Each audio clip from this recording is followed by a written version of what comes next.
Wabarakatuh. Selamat siang semuanya. Sebelumnya saya mohon maaf ya tadi nggak bisa ngasih mata kuliah di teknik gempa. Tidak ada keperluan mendadak sekali dan nggak bisa saya tinggalkan. Oke, next.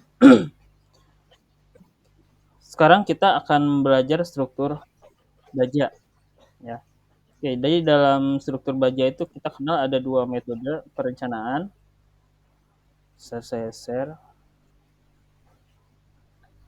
Kita kenal ada dua metode perencanaan dalam struktur baja. Nah, ada yang pertama ada namanya metode ASD atau Allowable Stress Design. Allowable Stress Design. Nah, jadi kalau Allowable Stress Design atau ASD secara sederhana itu tegangan yang terjadi secara sederhananya tegangan yang terjadi tidak boleh melebihi tegangan izin dari suatu material baja tentunya. Itu namanya allowable stress design. Perhitungannya sangat sederhana. Kemarin terakhir kita sudah belajar menghitungnya. Lalu yang kedua adalah load and resistance factor design. Nah, di sini sebetulnya nggak jauh beda sama ESD ini, tapi di sini ada load factor. Dalam artian setiap beban yang bekerja selalu dikalikan dengan yang namanya faktor beban. Ya. Jadi kalau kita ESD kemarin ininya DLW di sini nggak ada ininya, maksudnya nggak ada faktor pengalinya. Berapapun dead load-nya, berapapun beban mati, berapapun beban hidup, berapapun beban angin, kita masukkan semuanya. Nah, ini adalah metode allowable stress design. Nah, lain halnya dengan LRFD. Kalau LRFD itu setiap beban yang bekerja harus dikalikan dengan yang namanya faktor beban. Ya, faktor beban. Oke. Dalam LRFD mengkombinasikan perhitungan kekuatan batas ultimate dengan kemampuan layan dan teori kemungkinan untuk keamanan yang disebut dengan metode load and resistance factor design. Jadi menurut berdasarkan SNI tahun 2002, perhitungan struktur baja harus memperhitungkan kekuatan batas, kemampuan layan, dan kemungkinan keamanan. Jadi ada safety faktor di sini berdasarkan SNI 2002. Berarti sebelum SNI 2002 ini kita masih menggunakan allowable stress design. Jadi berapapun beban yang bekerja, ya udah itu aja dimasukkan dalam perhitungan. Nah, kalau LRFD ini ada faktor-faktor beban, ya. Kenapa ada faktor? Untuk safety faktor. Dalam metode LRFD terdapat beberapa prosedur perancangan dan biasa disebut perancangan kekuatan batas, perancangan plastis, perancangan limit atau keruntuhan, dan LRFD didasarkan pada filosofi kondisi batas limit stage. Jadi kekuatan batas itu adalah masih kekuatan batas itu yang tertera ke dalam spesifikasi struktur. Lalu perancangan plastis itu ketika sebuah struktur mengalami deformasi atau mengalami perubahan panjang, perubahan bentuk, tapi dia kembali ke kondisi semula. Ya. Lalu perancangan limit itu ketika si struktur mengalami pemuaian atau deformasi, tapi dia nggak balik lagi ke kondisi semula. Sampai akhirnya si material baja itu mengalami keruntuhan. Nah, jadi LRF ini didasarkan pada kondisi limit atau kondisi runtuh. Istilah kondisi batas digunakan untuk menjelaskan kondisi dari suatu struktur atau bagian dari struktur tidak lagi melakukan fungsinya. Jadi di sini si struktur itu sudah kolaps, udah nggak bekerja lagi. Dalam artian ya sudah runtuh. Nah itu limit dalam metode LRFD. Oke, ada dua kategori dalam kondisi batas, yaitu batas kekuatan dan batas layan. Kondisi kekuatan batas didasarkan pada keamanan atau kapasitas. Oke. Ya. Lalu struktur yang direncanakan mempunyai cukup kekuatan ultimate untuk mendukung beban yang terfaktor. Nah, makanya di LRFD ini setiap beban harus dikalikan dengan faktor beban. Ada yang jumlahnya 1,2, ada yang jumlahnya 1,6, dan lain sebagainya. Kekuatan ini dianggap sama dengan kekuatan nominal atau kekuatan teoritis dari elemen struktur atau Rn dikalikan dengan faktor resisten atau faktor overcapacity yang umumnya lebih kecil dari 1,0. Faktor resisten ini dipakai untuk memperhitungkan ketidakpastian dalam kekuatan material. Nah, di sini si struktur itu harus ada faktor keamanan sebesar ada yang 0,8, ada yang 0,6. Itu untuk mempertimbangkan ketidakpastian kekuatan material.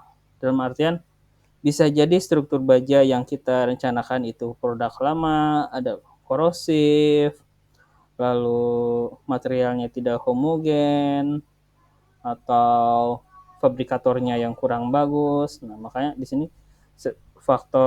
ada faktor keamanan sebesar atau faktor over capacity. Ya. Ini besarnya sekitar 0,8 sampai dengan 0,6. Persen ini udah tadi di struktur baja di jembatan kita pernah tadi kita sudah belajar ada faktor over capacity sebesar 0,8. Oke. Perencanaan dalam struktur baja harus memenuhi persyaratan sebagai berikut, yaitu omega dikalikan dengan Rn harus lebih besar dari sama dengan sigma yi dikali ki. Ya, jadi omega itu adalah faktor tahanan, R itu adalah tahanan nominal, Y itu adalah faktor beban, ditambah ki. Ki adalah beban mati, beban hidup, dan lain sebagainya. Nah, ini ya. Jadi dalam merencanakan struktur baja, kita kenal ada beberapa tahapan. Ya, terdiri dari 8 tahapan. Pertama, kita harus merancang penetapan fungsi dari struktur. Fungsi dari struktur, apakah itu dia perkantoran, misalkan di sini ada fungsi dari strukturnya, struktur apa, misalkan dia perkantoran, lalu residensial, lalu ada rumah sakit, lalu ada sekolah, ya. Nah, kenapa harus ditentukan? Karena setiap beban hidup untuk setiap fungsi dari struktur itu berbeda-beda. Ya, berbeda-beda ini. Untuk perkantoran dia ada elemen beban orang, beban meja, ada beban furnitur, lalu komputer, dan lain sebagainya. Kalau residensial dia hanya peralatan elektronik, kasur, terus tuh kursi, meja, mebel, dan lain sebagainya. Untuk RS lebih berat karena dia ada alat-alat kedokteran, ada alat operasi, dan lain sebagainya. Lalu sekolah hanya berupa beban siswa, lalu meja, kursi cenderung lebih sedikit untuk sekolah. Jadi kita harus rencanakan dulu dia fungsi bangunannya untuk apa. Nah, setelah itu baru kita lanjutkan. Oke, next, setelah fungsi dari struktur itu kita tentukan, kita tetapkan konfigurasi struktur awal. Ya, konfigurasi struktur awal dia apakah portal terbuka, apakah portal tertutup, apakah dia menggunakan sistem core, apakah dia rigid frame, dan lain sebagainya. Sampai dengan jenis material yang akan digunakan, kita harus tentukan setelah kita tahu fungsi dari struktur. Apakah kita akan menggunakan struktur baja, apakah beton, dan lain-lain sebagainya. Nah, setelah jenis material ditentukan, baru kita tetapkan beban kerja struktur. Bebannya apa aja?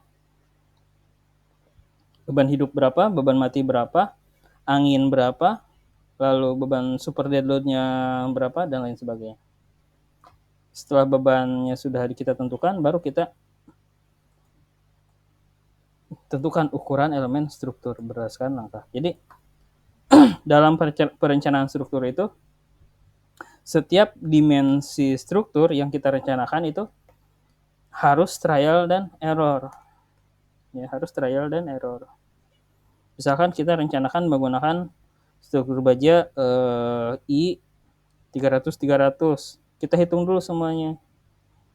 Nah, setelah kita hitung, oh ternyata nggak kuat. Ternyata masih nggak aman. Setelah itu ya kembali lagi. Hitung ulang dengan ukuran yang berbeda sampai dengan menemukan kondisi amannya. Nah, makanya dalam perencanaan struktur itu sebuah pekerjaan yang agak mahal. Soalnya dia kerjanya bolak-balik. Kalau nggak aman, dibalik lagi ke awal. Oke, next, setelah material ditentukan, kita langsung melakukan namanya analisa struktur. Analisa struktur itu untuk memperoleh gaya dalam dan perpindahan elemen. Setiap batang kita harus kita ketahui gaya dalamnya berapa, apakah itu aman apa enggak, lalu tumpuannya berapa, apakah masih bisa di cover apa tidak oleh sebuah struktur baja. Next, nomor 6, evaluasi apakah perencanaan sudah optimum sesuai yang diharapkan. Jadi kuat boleh, tapi boros jangan. Gitu ya. Apabila dibutuhkannya ternyata luasnya 40,1 cm persegi, ternyata tapi kita rencanakan dengan struktur dengan luas 80 cm persegi. Oke, jelas kuat. Nah, tapi kan ada gap yang terlalu jauh ya antara kebutuhan luasan sama kebutuhan luasan struktur sama aplikasi yang kita pakai. Makanya dalam perencanaan struktur itu harus efektif dan efisien. Oke.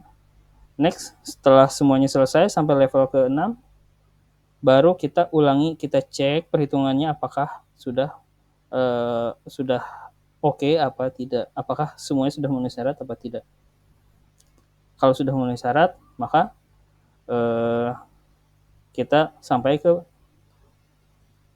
poin nomor 8, itu perencanaan akhir. Apakah lantai 1 sampai 7, apakah langkah 1 sampai 7 sudah memberikan hasil yang optimum atau tidak. Jadi apabila overstruktur juga enggak, terlalu kaku juga jelek, terlalu mahal juga jelek juga. Jadi semuanya harus optimal. Next. Nah, dalam perencanaan LRFD ini ya, semua beban tadi sudah saya jelaskan bahwa struktur mempunyai kekuatan ultimate untuk mendukung beban terfaktor. Makanya di sini tidak murni 100% beban bisa kita input. Kita harus dikalikan dengan faktor beban. Nah, ini yang namanya faktor beban. Jadi total ada 6. Seharusnya sih ada 16. Kalau di jalan jembatan ada 16, tapi kalau di gedung relatif sedikit, yaitu ada 6 faktor beban. 6 kombinasi pembebanan. Nah, ini jumlahnya pembebanan kita sebut dengan kombinasi pembebanan. Sementara di sini ada 1,4D, ada 1,2D, kita sebut dengan faktor beban. Saya ganti supaya nggak bingung. Tuh. Ya, oke. Kombinasi beban yang pertama adalah 1,4D. Ini maksudnya seandainya saya buat di sini. Oke. Nah, seandainya D-nya adalah if D sama dengan 100, nah maka kita nggak bisa hitung 100 kilogram ini. If misalkan dia dalam analisa beban hidupnya 100 kilogram, nah ini D sebesar 100 kilogram ini nggak bisa kita rencanakan sebagai dalam perhitungan struktur. Maka dalam perencanaan struktur kita harus hitung W atau weight sama dengan 1,4 dikalikan D. Berarti di sini perencanaan struktur yang kita pakai adalah 1,4 dikalikan dengan 100 kg. Oke, berarti di sini akan ada dalam perhitungan kita akan memiliki beban hidup sebesar 140 kg. Oke, ada pertanyaan sampai sini?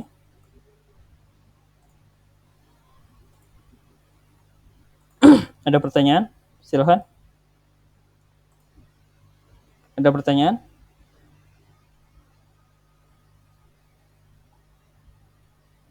Ada pertanyaan? Belum, Pak, belum. Oke, belum? Lanjut, Pak, lanjut. Belum, Pak. Lanjut. Oke, next. Selain tadi ya ada kombinasi pembebanan. Kombinasi pembebanan yang pertama terdiri dari 1,4 D. D itu adalah dead load atau beban mati. Lalu kombinasi yang kedua adalah 1,4 D ditambah 1,6 L.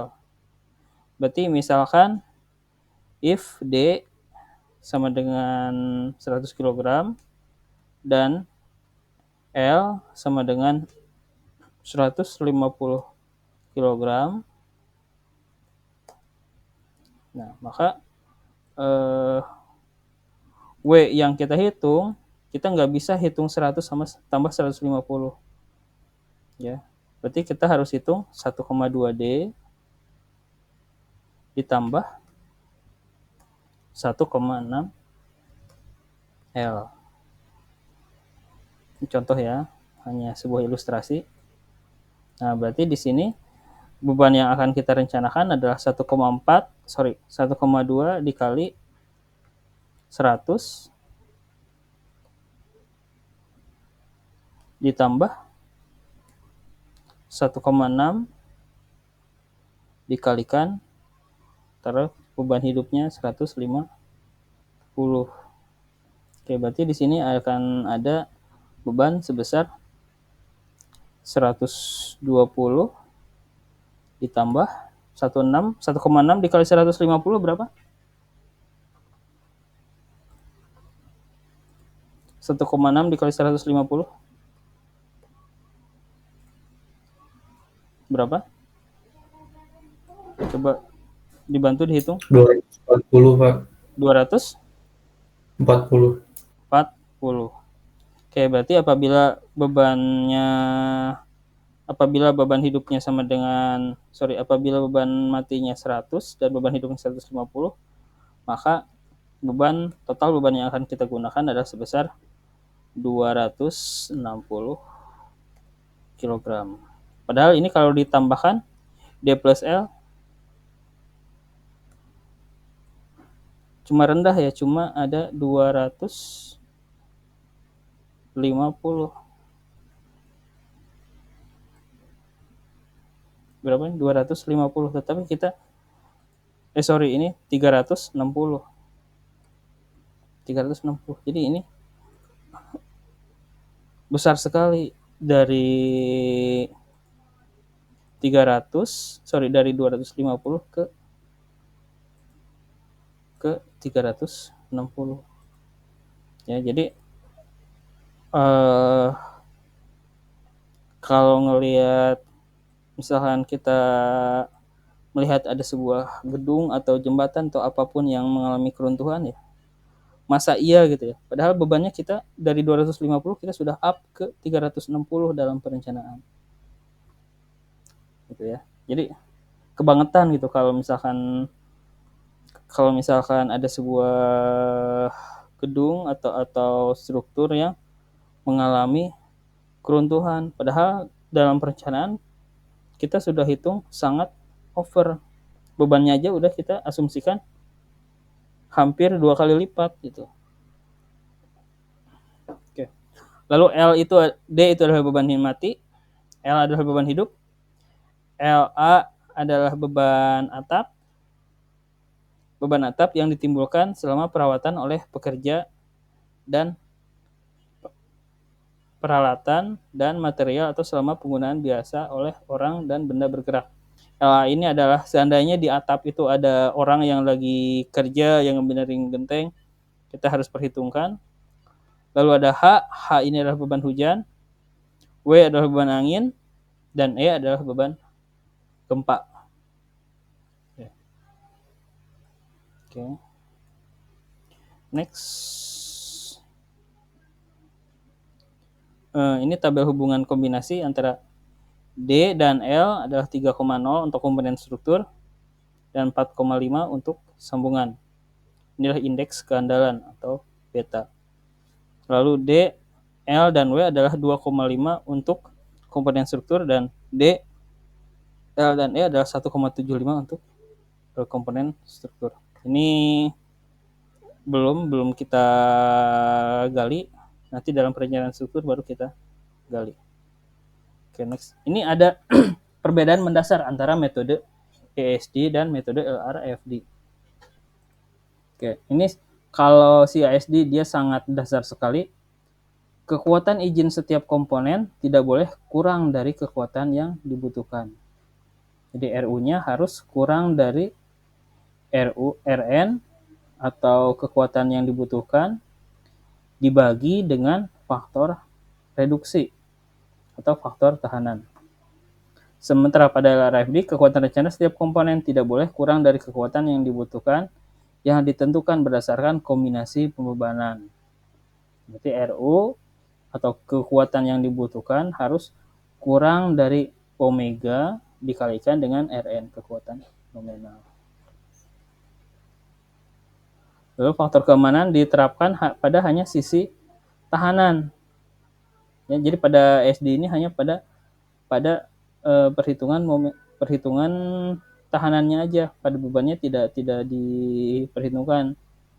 Tetapi pada LRFD diterapkan pada kedua sisi, entah beban dan tahanan. Jadi bebannya kita kalikan dengan safety factor, lalu si perhitungan momen ultimate-nya juga kita harus reduksi dengan faktor reduksi. Oke. Lalu pada SD tidak diterapkan langsung beban kerja terfaktor. Ya, jadi pada SD ini seada-adanya beban langsung kita perhitungkan. Tidak ada faktor pengali. Lalu pada LRFD tadi kita harus menggunakan kombinasi pembebanan. Makanya pada LRFD kalau kita menggunakan perencanaan struktur, metode LRFD dia cenderung over struktur atau dimensi-dimensi yang dihasilkan cenderung besar. Ya. Kalau contohnya ya kalau kita melihat struktur baja yang difabrikasi atau yang erection-nya tahun 80 tahun 90-an, dia cenderung langsing, cenderung dimensinya kecil-kecil. Karena dia metode yang berlaku dia masih metode ASD. Lain halnya dengan struktur baja yang dibangun di atas 2010. Di atas 2010 dia dimensi-dimensi bajanya cenderung lebih besar karena sudah memperhitungkan faktor beban. Dan metode yang digunakan adalah metode LRFD. Ya. Oke, analisis elastis nggak perlu dihiraukan. Nah, ada pertanyaan sampai sini?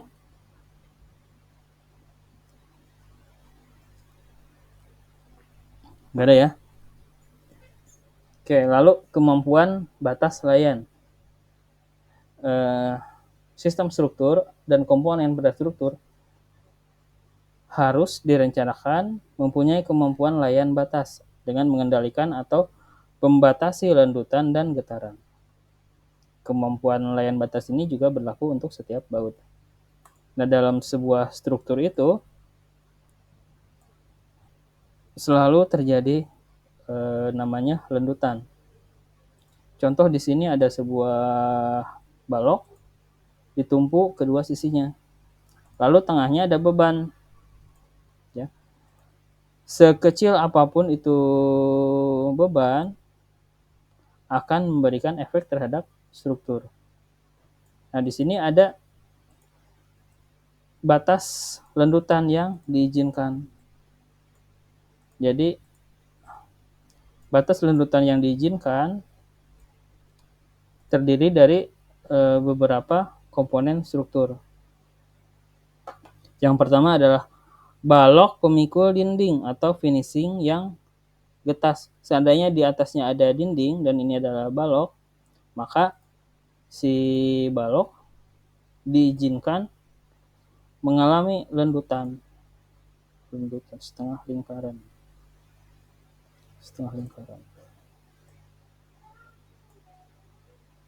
Nah, diizinkan mengalami lendutan, tapi tidak besar.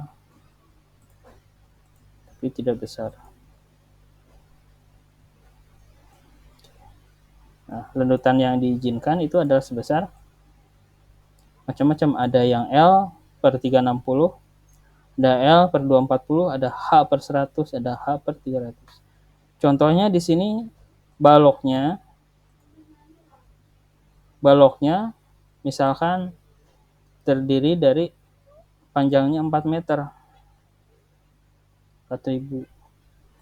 Oke, maka lendutan yang diizinkan adalah L 4.000 per 360. Maka di sini masih diizinkan, kita masih tolerir lendutan sebesar 4.000 dibagi 360 atau sama dengan 11. Ini contoh ya. Nah, jadi apabila balok dengan panjang 4.000 cm, dia masih diizinkan mengalami lendutan sebesar maksimum 11 mm. 11 mm berarti berapa? Berapa senti? 11 mm? 1, Pak. 1 cm. Ya. Dia masih diizinkan mengalami lendutan sebesar 1 cm. Apabila di atas 1 cm, berarti strukturnya harus kita cek atau kita kasih support lagi. Berarti di sini sudah tidak aman lagi. Nah, ini adalah batas lendutan maksimum yang diizinkan pada struktur baja. Oke, ada pertanyaan?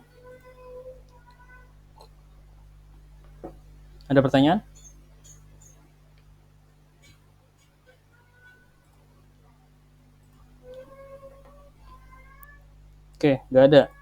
Saya lanjutkan. Contoh soal, ya. Kita langsung ke contoh. Pada sebuah struktur bekerja beban mati sebesar ini adalah beban mati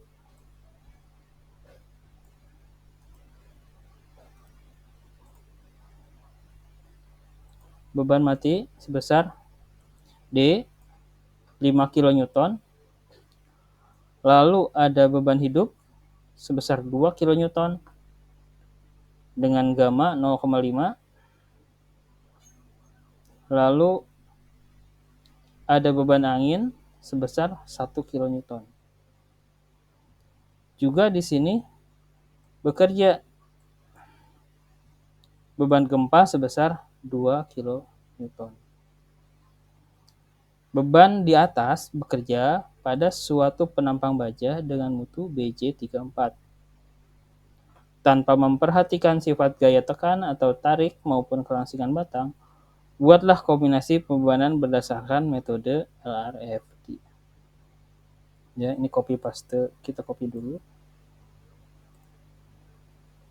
Nah, di sini ternyata beban matinya ada 5 kN.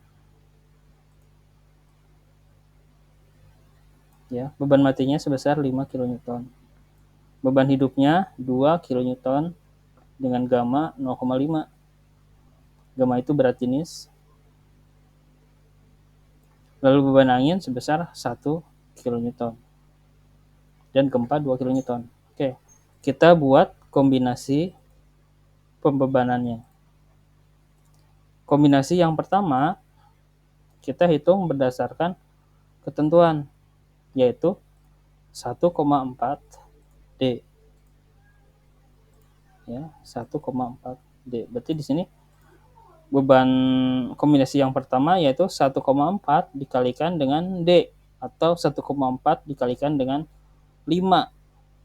Maka kombinasi beban yang pertama adalah sebesar 7 kN. Oke. Lalu kombinasi yang kedua 1,2 D ditambah 1,6. Ini adalah rumus yang kedua. Kombinasi yang kedua.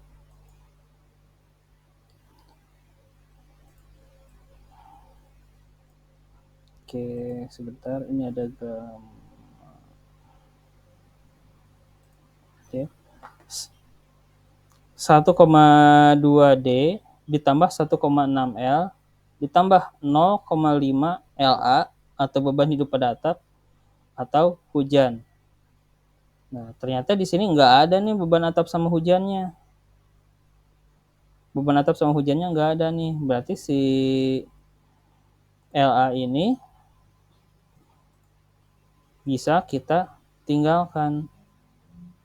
Berarti si LA ini nggak berlaku. Berarti di sini hanya ada 2 beban, yaitu beban hidup dan beban mati. Nah, beban matinya adalah 5 kN, berarti kombinasi bebanannya adalah 1,2 D ditambah 1,6 L. Berarti 1,2 dikali 5 ditambah dengan 1,6 dikalikan dengan 2. Maka hasilnya 9,2. Itu ya. Next. Lalu kita hitung sampai ke kombinasi pembebanan yang 1, 2, 3, 4, 5, 6. Nah, di sini kita hitung sampai dengan kombinasi beban yang 1, 2, 3, 4, 5, 6. Ya, ada beban,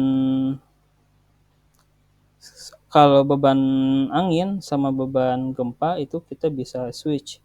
Di sini yang lainnya yang 1, 2, 3, 4, 3, 4, 5-nya kita tinggal ngikut. Tapi yang terakhir dia kita bisa switch. Di sini ada tanda plus min menandakan bahwa itu ada angin hisap atau angin tekan. Kalau angin tekan itu dia bekerja di luar struktur, dia menekan ke sebuah struktur, tetapi angin hisap itu adalah angin yang bekerja di luar struktur. Biasanya setengah dari angin tekan. Ya. Jadi di sini 0,5 dikali 9 ditambah ini plus 1,3 dikali W. Nah, di sini bisa pakai atau ya, berarti kita bisa salah satunya. Oke, 1,3 dikalikan dengan beban angin yang satunya, sementara yang keduanya dia dikalikan dengan beban gempa. Tetapi kalau beban angin 1,3, tapi kalau gempa dia 1. Hasilnya 6,8. Oke, nah setelah itu kita kombinasi bebannya kita hitung semuanya. Kita pilih beban mana yang paling besar. Di sini ada keterangannya. Sebentar saya cari.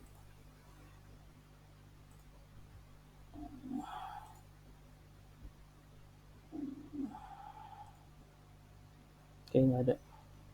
Nah, di sini kita cari perhitungannya yang paling besar yang mana, gitu ya. Mana nih perhitungan yang paling besar? Saya tanya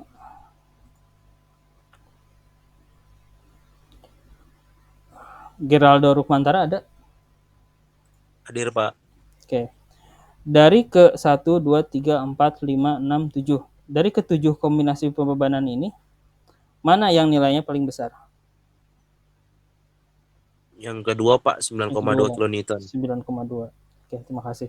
Nah, setelah kita hitung semuanya, ya, nggak bisa nih semuanya kita hitung dalam perencanaan struktur. Kita harus pilih salah satu yang paling besar. Nah, kebetulan yang paling besar dia ada di sini, 9,2.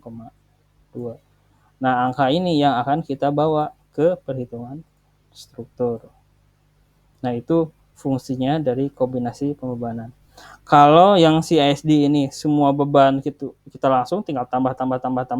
Tapi kalau si LRFD ini kita hitung kombinasi pembebanannya satu per satu. Ya. Bahkan seharusnya dia ada 11 apa 16 kombinasi pembebanan yang harus dihitung. Cuman di sini sederhananya hanya ada 1, 2, 3, 4, 5, 6. Hanya 6. Gitu. Oke, ada pertanyaan? Ada pertanyaan? Ada pertanyaan sampai sini? Oke. Next, setelah kita ketahui W maksimal berdasarkan kombinasi pembebanan, kita tinggal hitung. Nah, dari hasil pembebanan nilai yang maksimum yang terjadi adalah 9,2 ya, sesuai dengan perhitungan kita tadi. Nah, setelah itu kita hitung berapa luas penampang yang kita butuhkan dalam sebuah struktur baja. Oke. Nilai AG sama dengan harus lebih dari sama dengan mana simbol lebih dari sama dengan limit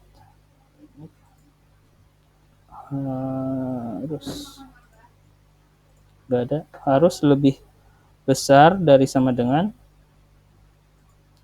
P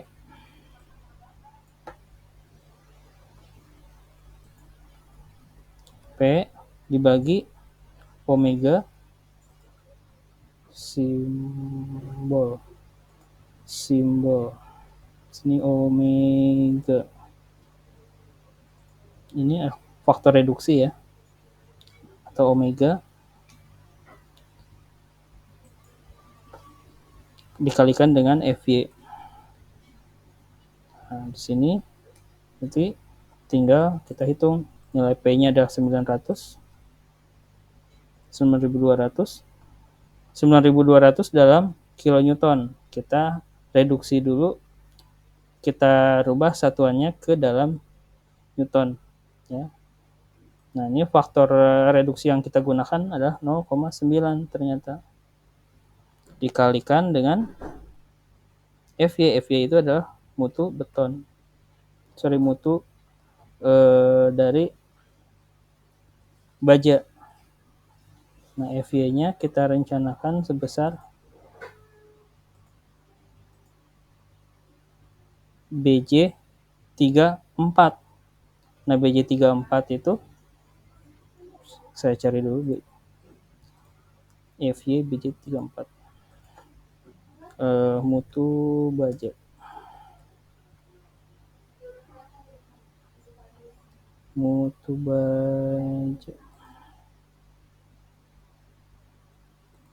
Belum ketemu mutu baja.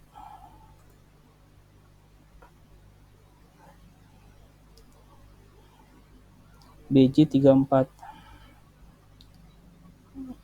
Saya screenshot. Nah, BJ34 itu dia memiliki tegangan lelehnya. Kita pindahkan ke sini. 200, 2100 nih. Nah, 2100 kita tulis di sini 210 dalam kilonewton dalam newton milimeter. Ya, BJ34 2100. Nah, berarti kita gunakan nilainya 210. Oke. Nah, setelah dihitung ternyata kita butuh baja dengan luasan 46,68. Harusnya ini sentimeter ke milimeter ya. 210 ini sentimeter persegi. Harusnya sentimeter persegi ya. Soalnya di sini sudah kilogram. Kilogram kita rubah ke kilo ke newton, kilonewton. Berarti di sini harusnya sentimeter persegi.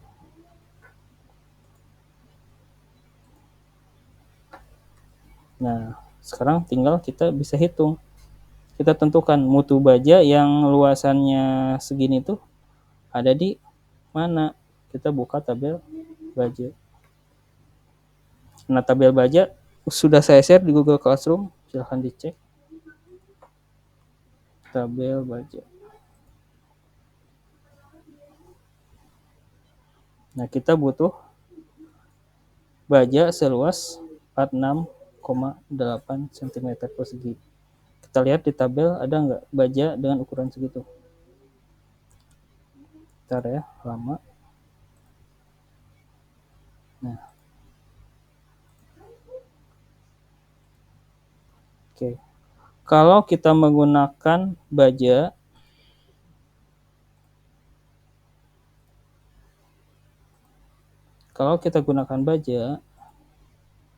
contohnya baja pipa. Nah, baja pipa, kalau kita butuhnya luasannya sebesar 48,68. Nah, berarti kita tinggal mencari luasan besi pipa, taruh dia strukturnya pipa nih. Berarti kita gunakan pipa yang yang luasannya 48,68. Berarti kita gunakan pipa dengan diameter 10. Nah, ini ya. Areanya dia 54, tapi kita butuhnya 48. Maka kita material pipa yang paling optimal untuk kerjaan ini adalah area yang 54 ini.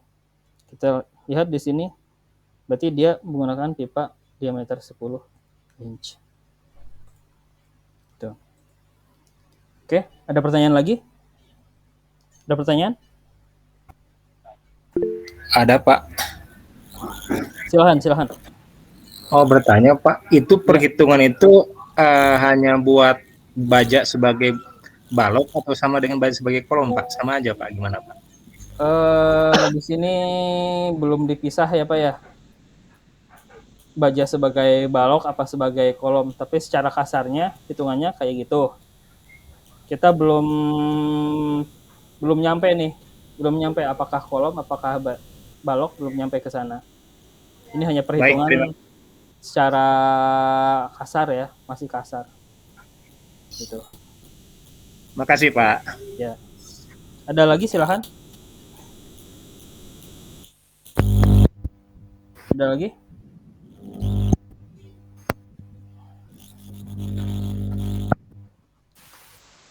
Ada lagi? Oke, kalau nggak ada, kita lanjutkan ke contoh soal yang kedua.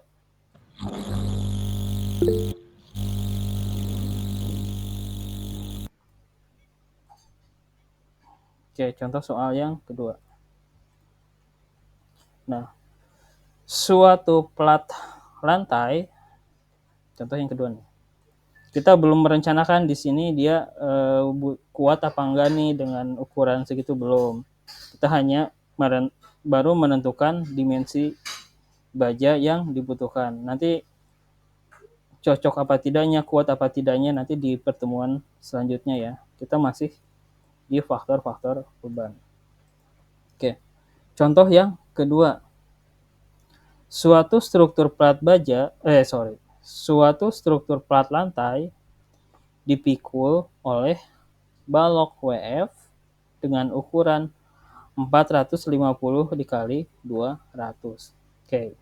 Ini plat lantai dipikul oleh balok. Baloknya ukuran 450 dikali 200.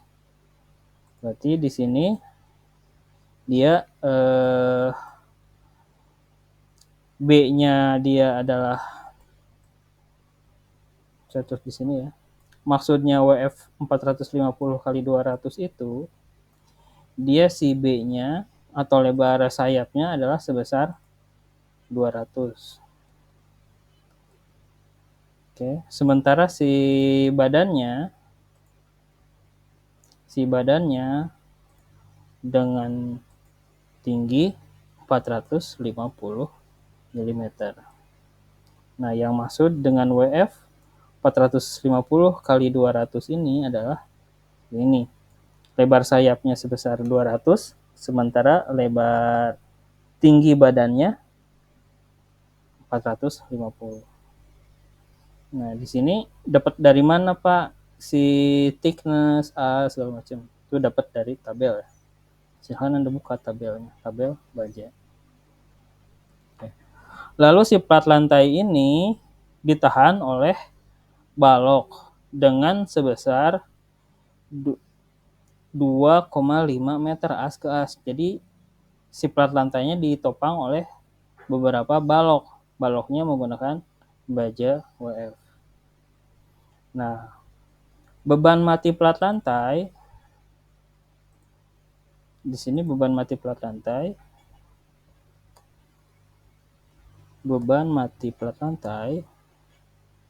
sama dengan 2,5 kilonewton per meter pangkat 2. Nah, dia pokoknya berat plat lantainya segini aja. Entah itu dia ada lemari kayak, entah itu dia ada plafon, AC segala macam gitu ya. Pokoknya beban matinya sebesar 2,5 kilonewton per meter persegi. Lalu di sini si plat lantainya, di atas plat lantai ini dia ada beban hidup.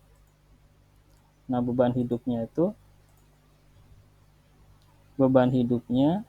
bekerja secara merata. Berarti di sini ada beban hidup yang bekerja secara merata dengan Q, beban hidup sebesar dengan Q besar ya, bukan Q kecil, sama dengan 4 kilonewton per meter pangkat 2. Ya. Jadi beban mati itu berupa berat sendiri, jadi berat plat lantai, terus ditambah plafon, ditambah AC, pokoknya beban yang mati aja di situ, nggak berubah-ubah.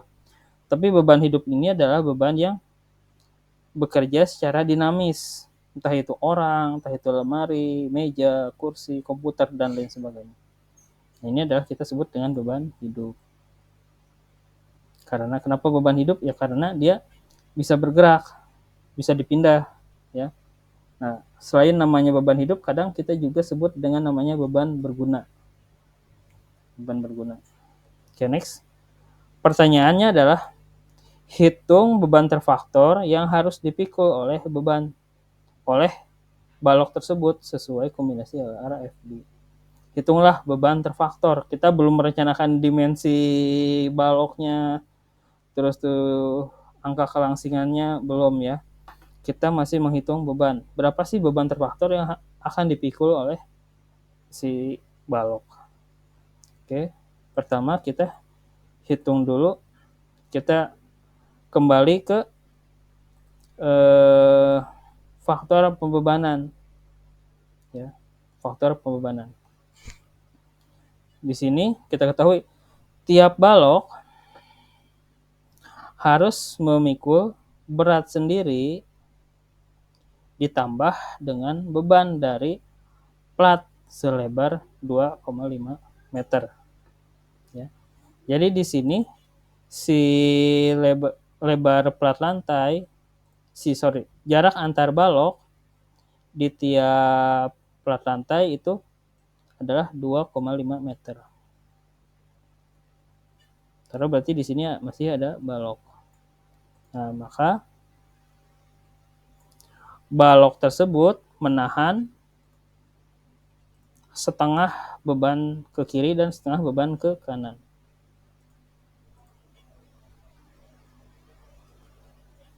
Di sini 2,5 meter juga. Jadi jarak antar baloknya sebesar 2,5 meter. Oke, berarti di sini si balok akan menahan setengah ke kiri dan setengah ke kanan. Dia akan menahan beban segini.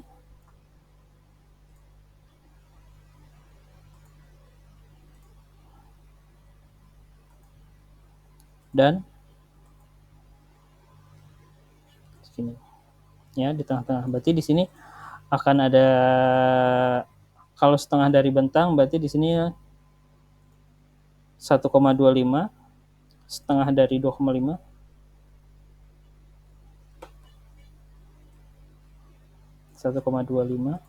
ini jarak dari as balok ke as beban.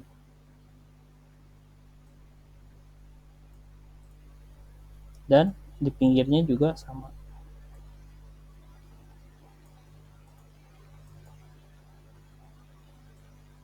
Oke, karena sama 1,25 ditambah 1,25 sama dengan 2,5. Jadi berat mati dan beban hidupnya adalah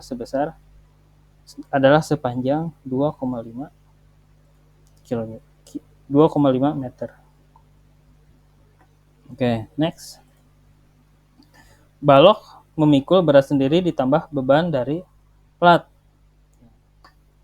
Kalau kita lihat besinya WF 450 dikalikan dengan 200. Kita buka di tabel, 450 dikalikan dengan 200. 450 dikalikan dengan 200. Copy. Nah, ketahuan bahwa berat itu balok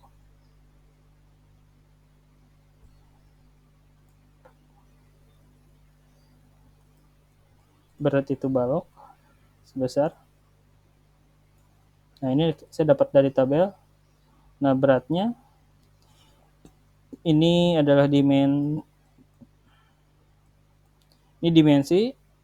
Nah, ini beratnya ada di sini 75,96. Ya. Ini adalah W-nya 75,96. Kita masukkan. Nah, berat itu WF adalah 76 kg per meter. Sini didapat dari tabel 75,96 harusnya, tapi dibulatkan menjadi 76. Nah, 76. Si satuannya kita samakan dulu ke dalam kilonewton supaya enggak ketukar. Oke, 76 kg kita konversi ke newton adalah 0,76 kilonewton. Oke, lalu ditambah dengan tadi si berat baja itu adalah 0,76 ditambah dengan 2,5 dikali 2,5. 2,5 ini adalah yang tadi. Total beban mati yang diakibatkan oleh plat. Panjangnya total 2,5 dan berat mati plat lantainya adalah 2,5 juga. Atau kita rubah ya, supaya nggak ketukar ini menjadi 3 aja. 3. Nah, berarti di sini si balok menahan beban pada 2,5 dikalikan dengan 3. Nah, berarti total berat mati ya yang dia adalah sebesar 2,5 dikali 3 berapa? 2,5 dikali 3 7,5. Oke, 7,5 ditambah 0,76.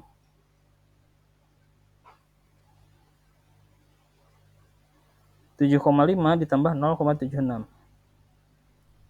8,26. 8,26. Oke, berarti total beban mati yang terjadi, total beban mati yang harus dipikul oleh satu balok adalah 8,26. Tetapi ini nggak bisa kita pakai karena harus dikalikan dengan faktor beban. Oke. Next, di sini bekerja beban hidup. Kita lihat di soal. Bekerja beban hidup sebesar 4 kN per meter persegi. Entah itu orang, entah itu lemari, entah itu kursi, entah itu papan tulis, entah itu komputer. Pokoknya 4 kN per meter persegi. Nah, kita hitung berapa sih beban hidup yang terjadi pada struktur itu. Kita kalikan dengan 4 kN per meter persegi. Ya, nah, lalu dikali beban hidup tersebut kita kalikan dengan berapa sih tanggung jawab itu balok. Nah, tanggung jawabnya dia hanya sebesar 2,5, yaitu yang ini. Oke. Sama balok sebelahnya juga dia menanggung beban sebesar 2,5.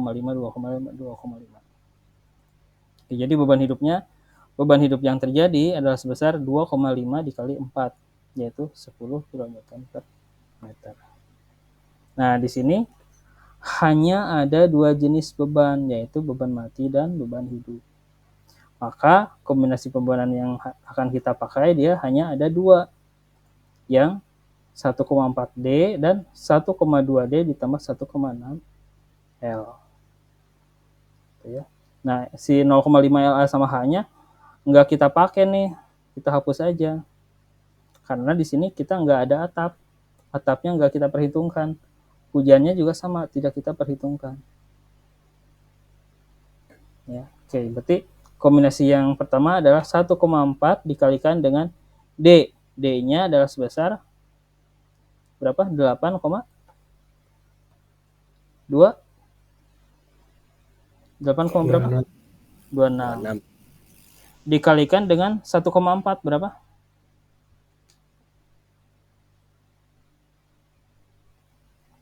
Dikalikan dengan 1,4 berapa hasilnya? 11,56. 11,56. Nah, ini adalah kombinasi yang pertama. Ya, ini adalah kombinasi yang pertama. Oke, sekarang kita hitung kombinasi yang kedua. Di sini ada 1,2D ditambah 1,6 L. Yang atapnya kita hapus aja, nggak ngaruh. Oke, berarti 1,2 dikali 11, berapa? 56 ditambah 1,6 dikalikan dengan L atau beban hidup. Nah, coba hitung berapa hasilnya? Pak, bukan 2,86. Mana? Yang D. Oke, berapa hasilnya? 8, berapa? Enggak, yang ini Pak, yang di bawahnya, yang 1,2D. 1,2D. Oh, oke. Sebentar. Berarti di sini, oh iya benar, 1,2D. Berarti dia 8,26. Ditambah dengan 1,6 dikalikan dengan 10. Beberapa hasilnya?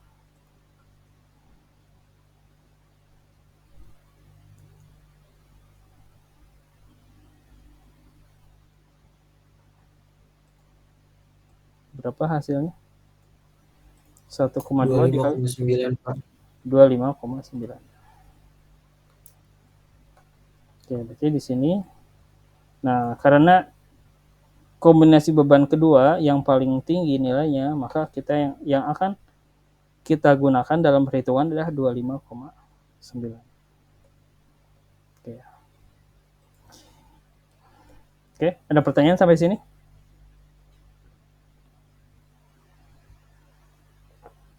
Ada pertanyaan sampai sini?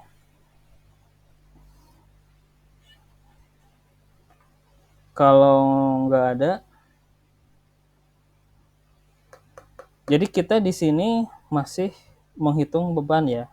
Perlu diingatkan, kita belum membicarakan tentang ini tegangan yang terjadi berapa, terus tuh baja yang kita rencanakan berapa, angka kelangsingannya berapa, kuat apa enggaknya belum kita tentukan. Kita masih bekerja kita masih merencanakan beban-beban yang bekerja. Jadi dalam baja itu kita kenal ada yang namanya balok tarik dan balok tekan.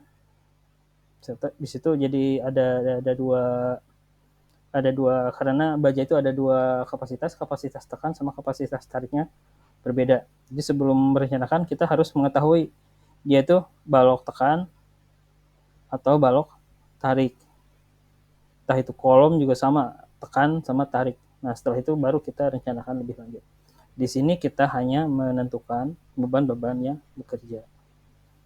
Gitu ya, supaya nggak kaget kenapa di sini ada 1,2D, ada 1,6L dan lain sebagainya. Jadi semua struktur ada perhitungan kombinasi pembebanan. Entah itu beton, entah itu baja. Bahkan jembatan juga sama. Bahkan jembatan ada beban lalu lintas, ada beban rem dan lain sebagainya. Gitu. Oke, ada pertanyaan sampai sini? Ada pertanyaan?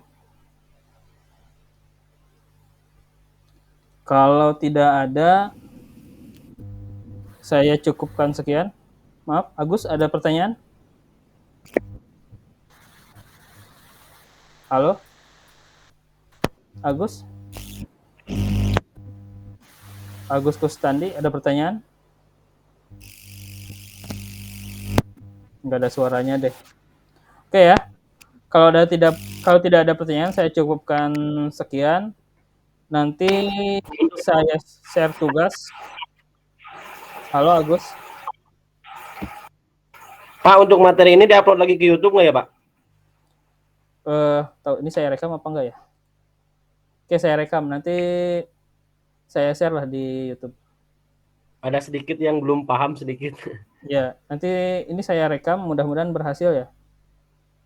Nanti saya upload ya. Gitu. Oke, nanti tugasnya saya share ya. Nanti malam saya share biar sekalian semuanya. Pertemuan ini saya cukupkan sekian. Atas perhatiannya saya ucapkan terima kasih. Mudah-mudahan pertemuan kita bermanfaat. Assalamualaikum warahmatullahi wabarakatuh. Waalaikumsalam warahmatullahi wabarakatuh.